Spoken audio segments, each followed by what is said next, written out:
بسم اللہ الرحمن الرحیم۔ السلام علیکم۔ تم پرندوں سے دل بہلایا کرو، سپاہ گری اس انسان کے لیے ایک خطرناک کھیل ہے جو عورت اور شراب کا دل دادا ہو۔ یہ تاریخی الفاظ سلطان صلاح الدین ایوبی نے اپنے چچا زاد بھائی خلیفہ الصالح کے ایک امیر سیف الدین کو لکھے تھے۔ ان دونوں نے صلیبیوں کو درپردہ مدد، زر و جواہرات کا لالچ دیا اور صلاح الدین ایوبی کو شکست دینے کی سازش کی۔ امیر سیف الدین اپنا مال و متاع چھوڑ کر بھاگا۔ اس کے ذاتی خیمہ گاہ سے رنگ برنگے پرندے، حسین اور جوان رقاصائیں اور گانے والیاں، ساز اور سازندے، شراب کے مٹکے برآمد ہوئے۔ سلطان نے پرندے، گانے والیوں اور سازندوں کو آزاد کر دیا اور امیر سیف الدین کو اس مضمون کا خط لکھا: تم دونوں نے کفار کی پشت پناہی کر کے ان کے ہاتھوں میرا نام و نشان مٹانے کی ناپاک کوشش کی، مگر یہ نہ سوچا کہ تمہاری یہ ناپاک کوشش عالم اسلام کا بھی نام و نشان مٹا سکتی تھی۔ تم اگر مجھ سے حسد کرتے ہو تو مجھے قتل کرا دیا ہوتا۔ تم مجھ پر 2 قاتلانہ حملے کرا چکے ہو، دونوں ناکام ہوئے۔ اب ایک اور کوشش کر کے دیکھ لو، ہو سکتا ہے کامیاب ہو جاؤ۔ اگر تم مجھے یقین دلا دو کہ میرا سر میرے تن سے جدا ہو جائے تو اسلام اور زیادہ سر بلند رہے گا، تو رب کعبہ کی قسم میں اپنا سر تمہارے تلوار سے کٹوا دوں گا اور تمہارے قدموں میں رکھنے کی وصیت کروں گا۔ میں صرف تمہیں یہ بتا دینا چاہتا ہوں کہ کوئی غیر مسلم مسلمان کا دوست نہیں ہو سکتا۔ تاریخ تمہارے سامنے ہے، اپنا ماضی دیکھو۔ شاہ فرینک اور ریمانڈ جیسے اسلام دشمن تمہارے دوست صرف اس لیے ہیں کہ تم نے انہیں مسلمانوں کے خلاف جنگ میں اترنے کی شہ اور مدد دی ہے۔ اگر وہ کامیاب ہو جاتے تو ان کا اگلا شکار تم ہوتے اور اس کے بعد ان کا یہ خواب بھی پورا ہو جاتا کہ اسلام صفحۂ ہستی سے مٹ جائے۔ تم جنگجو قوم کے فرد ہو، فن سپاہ گری تمہارا قومی پیشہ ہے۔ ہر مسلمان اللہ کا سپاہی ہے، مگر ایمان اور کردار بنیادی شرط ہے۔ تم پرندوں سے دل بہلایا کرو، سپاہ گری اس انسان کے لیے ایک خطرناک کھیل ہے جو عورت اور شراب کا دل دادا ہو۔ میں تم سے درخواست کرتا ہوں کہ میرے ساتھ تعاون کرو اور میرے ساتھ جہاد میں شریک ہو جاؤ۔ اگر یہ نہیں کر سکو تو میری مخالفت سے باز آ جاؤ، میں تمہیں کوئی سزا نہیں دوں گا۔ اللہ تمہارے گناہ معاف کرے۔ صلاح الدین ایوبی۔ ایک یورپی مورخ لین پول لکھتا ہے کہ صلاح الدین ایوبی کے ہاتھوں جو مال غنیمت لگا اس کا کوئی حساب نہیں تھا۔ جنگی قیدی بھی بے اندازہ تھے۔ سلطان نے تمام تر مال غنیمت 3 حصوں میں تقسیم کیا۔ ایک حصہ جنگی قیدیوں میں تقسیم کر کے ان کو رہا کر دیا۔ دوسرا حصہ اپنے سپاہیوں اور غربا میں تقسیم کیا اور تیسرا حصہ مدرسہ نظام الملک کو دے دیا۔ اس نے اسی مدرسے سے تعلیم حاصل کی تھی، نہ خود کچھ رکھا اور نہ اپنے کسی جرنیل کو کچھ دیا۔ اس کا نتیجہ یہ ہوا کہ جنگی قیدی، جن میں بہت سے مسلمان تھے اور باقی غیر مسلم، رہا ہو کر سلطان کے کیمپ میں جمع ہو گئے اور سلطان کی اطاعت قبول کر کے اپنی خدمات فوج کے لیے پیش کر دی۔ ایوبی کی کشادہ ظرفی اور عظمت دور دور تک مشہور ہو گئی۔ اس سے پہلے حسن بن صباح کے پراسرار فرقے فدائی، جنہیں یورپین مورخین نے قاتلوں کا گروہ لکھا ہے، سلطان صلاح الدین ایوبی پر دوبارہ قاتلانہ حملہ کر چکے تھے، لیکن اللہ نے اس عظیم مرد مجاہد سے بہت کام لینا تھا۔ دونوں بار ایک معجزہ ہوا جس میں یہ مرد مجاہد بال بال بچ گیا۔ سلطان پر تیسرا قاتلانہ حملہ اس وقت ہوا جب وہ اپنے مسلمان بھائیوں اور صلیبیوں کی سازش کی چٹان کو شمشیر سے ریزہ ریزہ کر چکا تھا۔ امیر سیف الدین میدان جنگ سے بھاگ گیا تھا، مگر وہ سلطان کے خلاف بغض اور کینہ سے باز نہیں آیا۔ اس نے حسن بن صبا کے قاتل فرقے کی مدد حاصل کی۔ حسن بن صبا کا فرقہ اسلام کی آستین میں سانپ کی طرح پل رہا تھا۔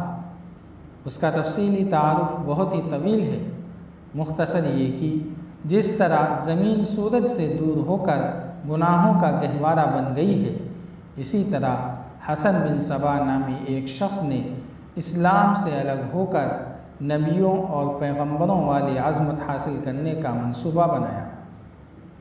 وہ اپنے آپ کو مسلمان ہی کہلاتا رہا اور ایسا گروہ بنا لیا جو طلسماتی طریقوں سے لوگوں کو اپنا پیروکار بناتا۔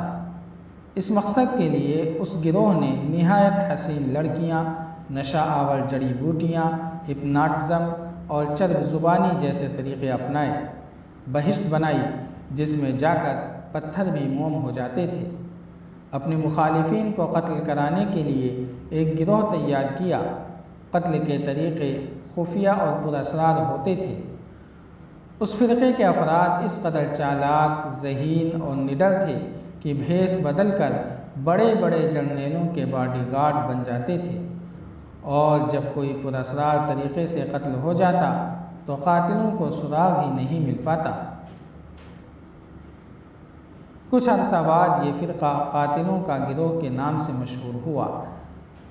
یہ لوگ سیاسی قتل کے ماہر تھے، زہر بھی استعمال کرتے تھے جو حسین لڑکیوں کے ہاتھوں شراب میں دیا جاتا تھا۔ بہت مدت تک یہ فرقہ اسی مقصد کے لیے استعمال ہوتا رہا۔ اس کے پیروکار فدائی کہلاتے تھے۔ سلطان صلاح الدین ایوبی کو نہ تو لڑکیوں سے دھوکہ دیا جا سکتا تھا اور نہ ہی شراب سے، وہ ان دونوں سے نفرت کرتا تھا۔ سلطان کو اس طریقے سے قتل نہیں کیا جا سکتا تھا۔ اس کو قتل کرنے کا یہی ایک طریقہ تھا کہ اس پر قاتلانہ حملہ کیا جائے۔ اس کے محافظوں کی موجودگی میں اس پر حملہ نہیں کیا جا سکتا تھا۔ 2 حملے ناکام ہو چکے تھے۔ اب جب کہ سلطان کو یہ توقع تھی کہ اس کا چچا زاد بھائی الصالح اور امیر سیف الدین شکست کھا کر توبہ کر چکے ہوں گے، انہوں نے انتقام کی ایک اور زیر زمین کوشش کی۔ صلاح الدین ایوبی نے اس فتح کا جشن منانے کے بجائے حملے جاری رکھے اور 3 قصبوں کو قبضے میں لے لیا۔ ان میں غازہ کا مشہور قصبہ بھی تھا۔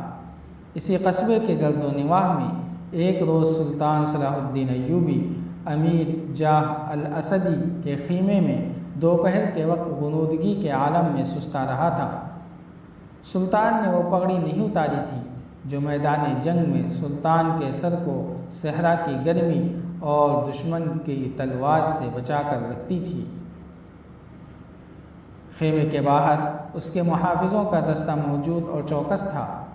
باڈی گارڈز کے اس دستے کا کمانڈر ذرا سی دیر کے لیے وہاں سے چلا گیا۔ ایک محافظ نے سلطان کے خیمے میں گرے ہوئے پردوں میں سے جھانکا۔ اسلام کی عظمت کے پاسبان کی آنکھیں بند تھیں اور پیٹھ کے بل لیٹا ہوا تھا۔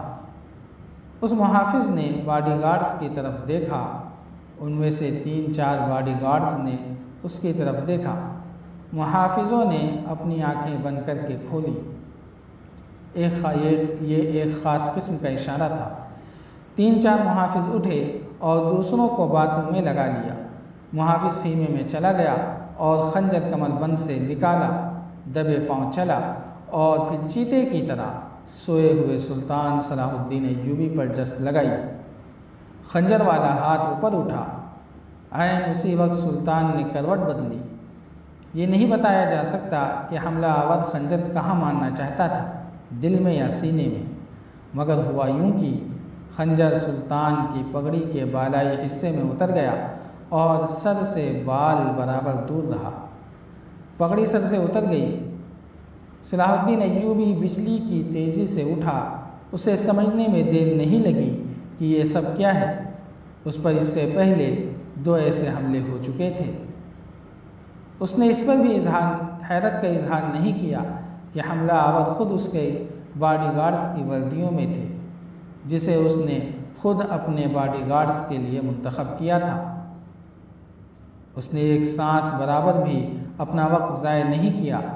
حملہ آور اپنا خنجر پگڑی سے کھینچ ہی رہا تھا، ایوبی کا سر ننگا تھا۔ اس نے بھرپور طاقت سے ایک گھونسا حملہ آور کی ٹھوڑی پر دے مارا۔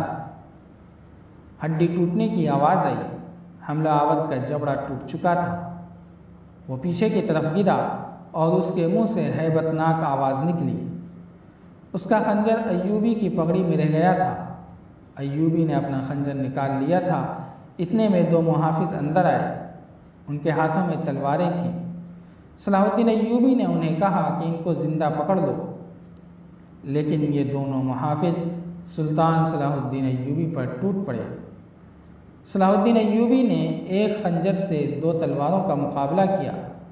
یہ مقابلہ 1-2 منٹ کا تھا، کیونکہ تمام باڈی گارڈز اندر داخل ہو چکے تھے۔ صلاح الدین ایوبی یہ دیکھ کر حیران تھا کہ اس کے باڈی گارڈز 2 حصوں میں تقسیم ہو کر ایک دوسرے کو لہولہان کر رہے ہیں۔ اسے چونکہ معلوم ہی نہ تھا کہ اس میں اس کا دوست کون ہے اور دشمن کون، وہ اس معرکے میں شریک نہ ہو سکا۔ کچھ دیر بعد باڈی گارڈز میں چند ایک مارے گئے، کچھ بھاگ گئے اور بعض زخمی ہو کر بے حال ہو گئے۔ تو انکشاف ہوا کہ یہ جو دستہ صلاح الدین ایوبی کی حفاظت پر معمول تھا، ان میں 7 محافظ فدائی تھے جو سلطان صلاح الدین ایوبی کو قتل کرنا چاہتے تھے۔ انہوں نے اس کام کے لیے صرف ایک فدائی کو اندر خیمے میں بھیجا تھا۔ اندر صورتحال بدل گئی، چنانچہ باقی بھی اندر چلے گئے۔ اصل محافظ بھی اندر گئے، وہ صورتحال سمجھ گئے اور اس طرح صلاح الدین ایوبی کی جان بچ گئی۔ صلاح الدین ایوبی نے اپنے پہلے حملے آور کی شہرک پر تلوار رکھ کر پوچھا کہ وہ کون ہے اور اس کو کس نے بھیجا ہے۔ سچ کہنے پر سلطان نے اس کے ساتھ جان بخشی کا وعدہ کیا۔ اس نے کہا کہ وہ فدائی ہے اور اس کو کیمشتگین، جسے بعض مورخین نے گمشتگین بھی لکھا ہے، نے بھیجا ہے۔ کیمشتگین الصالح کے قلعہ کا ایک گورنر تھا۔ اصل واقعات کی طرف آنے سے پہلے یہ ضروری معلوم ہوتا ہے کہ ان واقعات سے پہلے کے دور کو دیکھا جائے۔ صلاح الدین ایوبی کے نام، اس کی عظمت اور تاریخ اسلام میں اس کے مقام اور کارناموں سے کون واقف نہیں؟ ملت اسلامیہ تو اسے بھول ہی نہیں سکتی، مسیحی دنیا بھی اسے ہمیشہ یاد رکھے گی۔ لہٰذا یہ ضروری معلوم نہیں ہوتا کہ سلطان صلاح الدین ایوبی کی شجر نسب کو تفصیل سے بیان کیا جائے۔ اسلام اور انسان پر ہم آپ کو ایسے واقعات سنانے جا رہے ہیں جس کی وسعت کے لیے تاریخ کا دامن بہت ہی چھوٹا پڑ جاتا ہے۔ یہ تفصیلات وقائع نگاروں اور قلمکاروں کی ریکارڈ کی ہوئی ہیں، کچھ سینہ بسینہ اگلی نسلوں تک پہنچی ہیں۔ تاریخ نے صرف سلطان صلاح الدین ایوبی کے کارنامے محفوظ کیے ہیں، ان سازشوں کا ذکر بہت کم آیا ہے جو اپنوں نے اس کے خلاف کی، اور اس کی بڑھتی ہوئی شہرت اور عظمت کو داغدار بنانے کے لیے اسے ایسی لڑکیوں کے جال میں پھانسنے کی بار بار کوشش کی گئی جن کے حسن میں طلسماتی اثر تھا۔ تاریخ اسلام کا یہ حقیقی ڈرامہ 23 مارچ 1169 عیسوی کے روز سے شروع ہوتا ہے، جب سلطان صلاح الدین ایوبی کو مصر کا وائسرائے اور فوج کا کمانڈر ان چیف بنایا گیا۔ اسے اتنا بڑا رتبہ ایک تو اس لیے دیا گیا کہ وہ حکمراں خاندان کا نونہال تھا، اور دوسرا اس لیے کہ اوائل عمر میں ہی وہ فن حرب و ضرب کا ماہر ہو گیا تھا۔ سپاہگری ورثے میں پائی تھی۔ اس کے ذہن میں حکمرانی کے معنی بادشاہی نہیں، اسلام کی پاسبانی اور قوم کی عظمت اور فلاح و بہبود تھی۔ اس کا جب شعور بیدار ہوا تو پہلی خلش یہی محسوس کی کہ مسلمان حکمرانوں میں نہ صرف یہ کہ اتحاد نہیں، بلکہ وہ ایک دوسرے کی مدد کرنے سے بھی گریز کرتے تھے۔ وہ عیاش ہو گئے تھے۔ شراب اور عورت نے جہاں ان کی زندگی رنگین بنا رکھی تھی، وہاں عالم اسلام اور خدا کے اس عظیم مذہب کا مستقبل تاریک ہو گیا تھا۔ ان امیروں، حکمرانوں اور رئیسوں کے حرم غیر مسلم لڑکیوں سے بھرے رہتے تھے۔ زیادہ تر لڑکیاں یہودی اور عیسائی ہوتی تھیں جن کو خاص تربیت دے کر ان حرموں میں داخل کیا جاتا تھا۔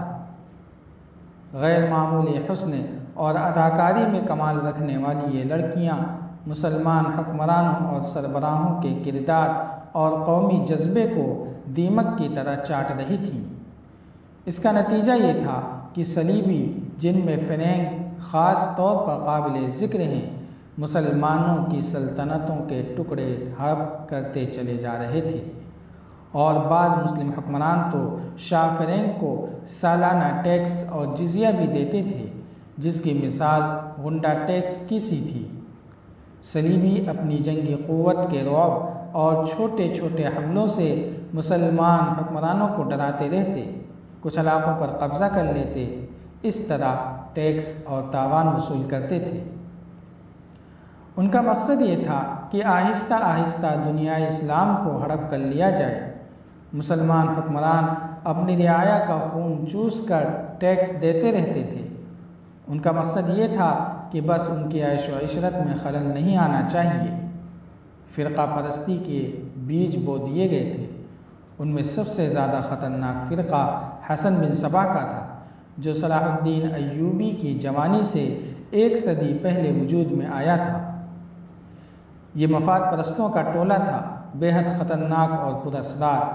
یہ لوگ اپنے آپ کو فدائی کہلاتے تھے، جو بعد میں حشیشین کے نام سے مشہور ہوئے، کیونکہ وہ حشیش نامی ایک نشہ آور شے سے دوسروں کو اپنے جال میں پھنساتے۔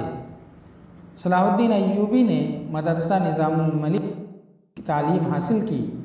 یاد رہے کہ نظام الملک دنیا اسلام کے ایک وزیر تھے۔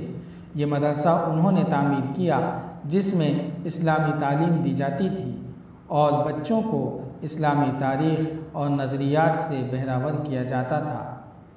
ایک مورخ ابن الاطہر کے مطابق نظام الملک حسن بن صبا کے فدائیوں کا پہلا شکار ہوئے تھے، کیونکہ وہ رومیوں کی توسیع پسندی کی راہ میں چٹان بنے ہوئے تھے۔ رومیوں نے 91 عیسوی میں انہیں فدائیوں کے ہاتھوں قتل کرا دیا۔ ان کا مدرسہ قائم رہا۔ صلاح الدین ایوبی نے وہیں تعلیم حاصل کی۔ اسی عمر میں سپاہ گری کی تربیت اپنے خاندان کے بڑوں سے لی۔ نور الدین زنگی نے اس کو جنگی چالیں سکھائیں، ملک کے انتظامات کے سبق سکھائے اور ڈپلومیسی میں مہارت دی۔ اس تعلیم و تربیت نے اس کے اندر وہ جذبہ پیدا کر دیا جس نے آگے چل کر صلیبیوں کے لیے سلطان کو بجلی بنا دیا۔